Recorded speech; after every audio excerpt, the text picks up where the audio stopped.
right, guys. Welcome to a fantastic episode. Today, we're going to have a really great discussion and interview with Amanda Snooks. You don't want to miss this one. It's going to be great. We're going to learn a lot about the fitness world. So, before we jump into that, let's have a word from our sponsor of this video, Pure Boost.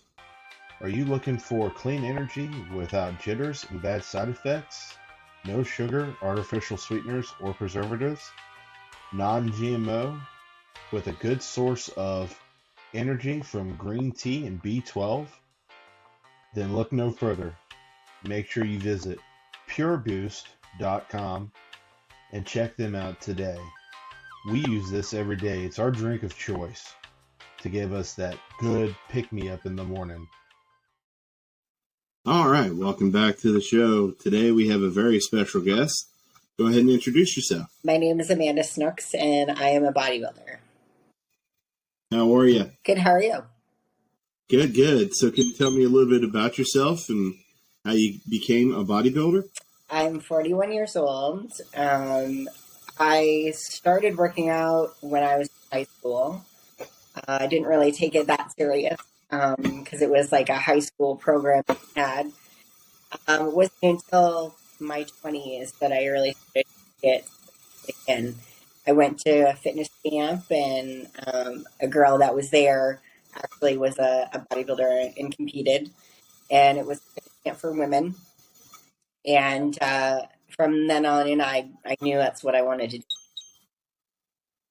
Very cool. So as far as the bodybuilding world, what can you tell me about that, and what was the main attraction to become a bodybuilder? The bodybuilding world is a very subjective sport. It's not like any other sport where it's a timed event or, the fastest time wins or, a bunch of points and you win. It's a very subjective panel of 7 people that are judging you on stage. You're judged for your muscularity, your presentation on stage, from head to toe. So your makeup, your nails, everything. So as confident as you present yourself on stage also helps. So if you're somebody that has like stage fright or something like that, you probably wouldn't do very well. But that is sort of bodybuilding. It's an aesthetic type of industry where you're dieting and training your body to look very symmetrical. So as far as the aspect of it, what is your favorite thing about it? Is it the competitions, or is it, the aesthetics of it, or just the overall process? I love the whole process in its entirety, but I live for like the day grind of it. It's not even really the stage part for me is just the icing on the cake, where you get to show off what you've accomplished for the last 6 months of putting your body through a whole bunch of stress, basically. So the diet, the training, but I live for the day-to-day grind and seeing your body change. So as far as training goes, I would imagine nutrition and training go kind of hand in hand. But as far as the training goes, I've talked to several different bodybuilders, and it seems like the training for each person is slightly different along with the nutrition aspect. But what does that look like for you? Yes, you're correct. Everybody's body is different genetically. So something that's going to work for one person may not work for another. For me, I've been competing. This will be 14 years now. So I've learned just by a trial and error basis what the diet and training consists of for my body type and what my body likes.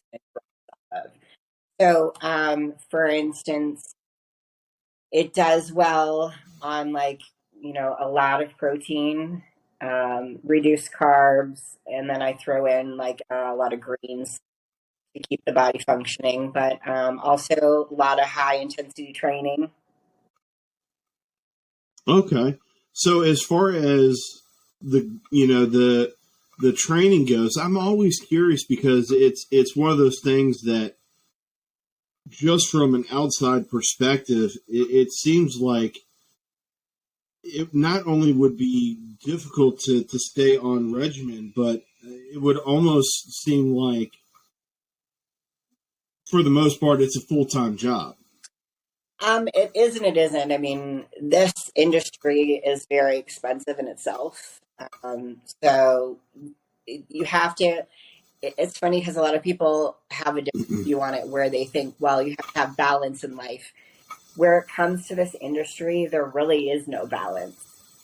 You have to be so laser focused, and it comes with a lot of sacrificing a lot of, your family time or time spent with friends, or, a lot of other things like, a lot of other people are going here, their vacations and whatnot. And there's a lot of things that you have to sacrifice to make this stuff happen. So you kind of, once you prep for a show, it's kind of got to be a very laser focused, nothing else type matters, blinders on type of thing. Kind of like an all-in focus, But with anything that you enjoy doing, it's definitely worth doing, and from everyone that I've talked to, it's like the bodybuilding community as a whole is a very tight-knit community, it sounds like. And of course, with that comes, being helpful to your fellow competitors. And I always found that very interesting. What would your take be on that? I have honestly met a lot of women that I've become instant friends with, and I wouldn't, I wouldn't be able to have that any other way. We also trade stories. We're there for each other, support each other. We go to each other's shows. Backstage is always amazing. We're always, helping each other, and I think it's one of the most amazing sports for that. To be honest, like I am very grateful for all the friends that I've met. So when you were starting out initially, did you find it difficult to stay on point and to be able to get laser focused into preparing for a competition, and what are the differences now as far as mentally getting ready for a competition versus when you started? I don't think it was hard for me to be all in when it comes to diet.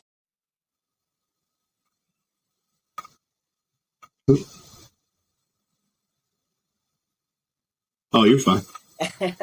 I went into this 10 years prior. I was eating healthy, and even though I was extremely fit, I was really, really lean. So I had a hard time putting on muscle. I was about, I think, 110 pounds when I first started. So I didn't have a problem with the diet per se, but it was hard for me because I was in college at the time when I started. So it takes a lot of time out of your day to prep for a show. So I found it hard to balance being in school full time and doing that at the same time. I trained in sort of, trial and error, tried to figure out what was right for my body. Because back then, when I started, they didn't have all the information that they do now with the internet. Now you can just, go on the internet, look at, Instagram or, Google something, and you can find the answer. Well, we had to like read magazines to learn about bodybuilding and, who was competing at what shows and all the information that we needed. So it was hard in that aspect. It was a very trial and error basis learning things, but I just dove in. I didn't have a coach. I just learned by absorbing all the information that I could and jumping into a show. Even though my first show, I was really, really scared and I didn't know what I was doing. And I was backstage, and all these people, had their coaches, and I was like, I don't even know what I'm doing here, but I'm going to do it. And then I just got the bug and wanted to do it over and over again. So, what would you say the big differences are, other than the training aspect when you first started and getting prepared, as far as getting in that zone, getting ready to compete versus where you are now? I would imagine the setup being similar, but being different at the same time. With every prep, I learn more and more about my body. As I age now, too, things start to be a little bit different. I have to change because I'm now 41. When I started, I was in my 20s. So your body starts to change as you get older, too. Hormones are a little bit different when you get older as a woman. So that's been a little bit different in adjusting to finding what works. I had to change my training a little bit. But as for the mindset, I've always been a driven, competitive person. And when I started, when I was younger, I was in every single sport I could get my hands on. I competitively race horses. So I think too, starting that from a young age, it really taught me how to be consistent, how to be motivated and driven and competitive. And I just wanted to find the next thing that would keep me in it for life, basically. And I honestly would get into a sport and I'd get bored of it, so I'd do something else. And ever since I found bodybuilding, I haven't really looked back. So, as far as competitions go, how many have you done, and do you have one that sticks out as one of your favorites? I think I stopped counting how many I've done. I think it's in the 20s or 30s. I've been competing since 2009, so it's one or two a year, sometimes three a year. So it depending on I've stopped counting. I don't know, but for me, probably I would say like a 2016 was the first show that I really started to get into a jive with my body and started to see some success, learning what works and finally seeing the fruits of my labor really come to fruition. Is so that show in particular really sticks out to me, because I started to really see all of my work finally pay off. What competitions have you done? Because I know there's a ton out there. The one that sticks out for me, not being of that world, but just from the outside, would be is it the Arnold Classic? The Arnold Classic. So I have done the amateurs. I don't know. I'm not pro yet. So, and I've also done the Olympia Amateur. So those shows have always been my favorite. Have you had the opportunity when you were doing the Amateur Arnold Classics to meet him? I didn't meet him. I saw him from afar. You can always tell when he's coming because people are always they got their phones in the air trying to catch a glimpse of him. So I wasn't fortunate to ever meet him yet, but one of these days. Where do you see your career going further into the future as, like you're saying, getting older and things changing? I am going to become pro. So that's one thing we got on the docket so far. It's just a matter of time for me. And just competing for a few years, as many as I can possibly. Your body can't withstand this lifestyle in competing forever. We all get old, things change, our body changes, our hormones change, and it takes a toll on your body. Just like a football career, you can't have that forever either. So for myself and my goals, I'd like to become pro, compete a few years as a pro, and actually make it to the Olympia as a pro. Very cool. So as far as, the future outside of bodybuilding, And I know that's probably a few years down the road, but what would you see yourself doing? Maybe being a trainer or something like that? I train people now. That would be, I would probably be more apt to be a full-time coach, training people for competitions and stuff like that. Or I have a really good friend of mine who is in Canada.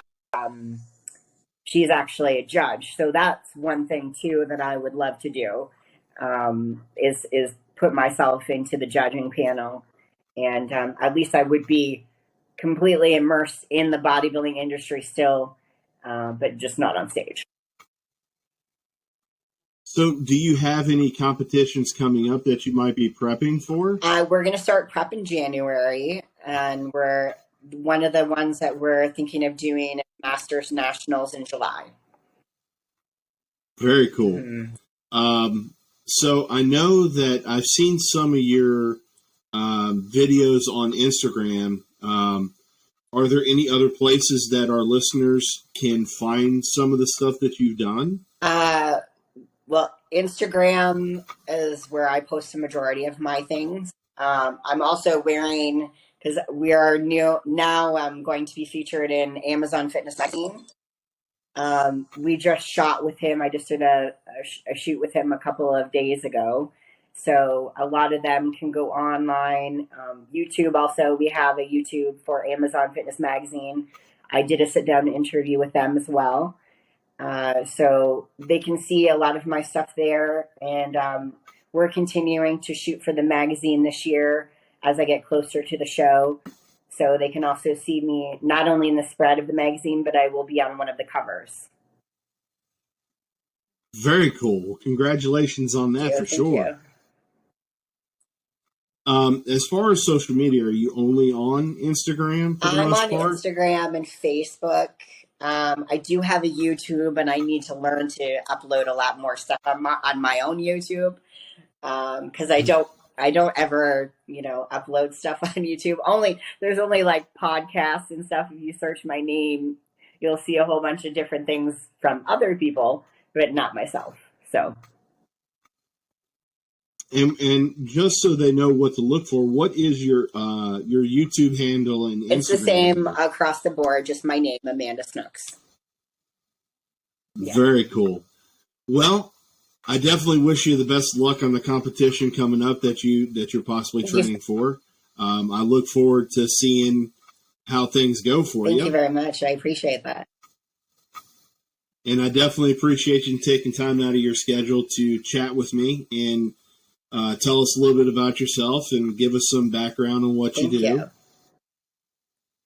And I hope you have a good rest of the afternoon. I appreciate it. No problem. Have a great day.